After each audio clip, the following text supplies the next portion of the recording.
Classification of enzymes basically दो type का होता है। एक को अपन बोलते हैं होलो एंजाइम या कॉन्जुगेट एंजाइम, और दूसरी कैटेगरी को बोलते हैं simple enzymes.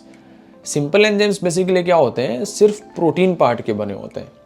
But holo enzyme and conjugate enzymes, इनमें दो पार्ट होते हैं। One is the protein part जिसको अपन एपो एंजाइम बोलेंगे, and second is known as non protein part जिसको अपन को फैक्टर बोलेंगे। यहाँ तक ठीक है।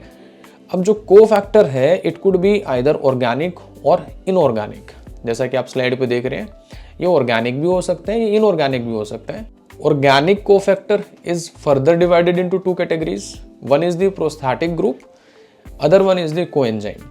Prosthetic group actually binds tightly with the apoenzyme and this coenzyme going to bind loosely with the apoenzyme, है ना। बेसिकली को फैक्टर को एपोएंजाइम के साथ बाइंड करना है। अब को फैक्टर ऑर्गेनिक भी आया, इनऑर्गेनिक भी आया। ऑर्गेनिक में we have prosthetic group and coenzyme, तो basically coenzyme and prosthetic group दोनों को एपोएंजाइम के साथ बाइंड करना है ना। दोनों की कैटेगरी क्या है, ऑर्गेनिक को फैक्टर है। तो प्रोस्थेटिक ग्रुप टाइटली बाइंड करता है एपोएंजाइम के साथ, बट जो कोएंजाइम्स होते हैं दे bind loosely with the apoenzyme. इनके कुछ एग्जांपल्स है, लाइक प्रोस्थेटिक ग्रुप में एग्जांपल बोलते हैं हम हीम। हीम क्या है, पेरोक्सिडेज और कैटालेज के लिए प्रोस्थेटिक ग्रुप का काम करेगा। और कोएंजाइम के एग्जांपल आते हैं like NAD, NADP, FAD, FMN, सुना होगा नाम आप लोगों ने। NAD refers to nicotinamide adenine dinucleotide. NADP सुना होगा, nicotinamide adenine dinucleotide phosphate. Similarly, FMN is the flavin mononucleotide and FAD is the flavin adenine dinucleotide। ठीक है, तो ये बात हो गई ऑर्गेनिक कोफैक्टर की।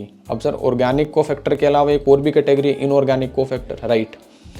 तो सबसे पहला ही क्वेश्चन क्या है, पूछेगा इनऑर्गेनिक कोफैक्टर में क्या आते हैं। सो इनऑर्गेनिक कोफैक्टर्स में मेटालाइंस आते हैं, ओके। और ये मेटालाइन कोऑर्डिनेट बॉन्ड बनाएंगे किसके साथ, सबस्ट्रेट के साथ भी और एंजाइम की एक्टिव साइट के साथ भी। तो बहुत सारे ऐसे एंजाइम्स हैं जिनको कुछ आयंस की ज़रूरत पड़ती है तभी वो काम करेंगी। For example carboxypeptidase. कार्बोक्सीपेप्टाइडेज को रिक्वायरमेंट है Zn2+ की।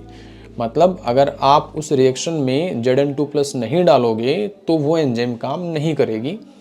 Similarly another enzyme is hexokinase. Hexokinase को रिक्वायरमेंट है Mg2+ की। और एक कॉमन सी एंजाइम, थोड़ा बहुत आइडिया होगा भी आप लोगों को, सलाइवरी अमाइलेज, जो हमारे सलाइवा में प्रेजेंट है, उसको Cl नेगेटिव आयंस की ज़रूरत है ना। तो in absence of these inorganic cofactors also enzyme काम नहीं करेगा। मतलब एक कॉन्जुगेट एंजाइम या एक होलो एंजाइम की फंक्शनिंग में कोफैक्टर्स बहुत इंपॉर्टेंट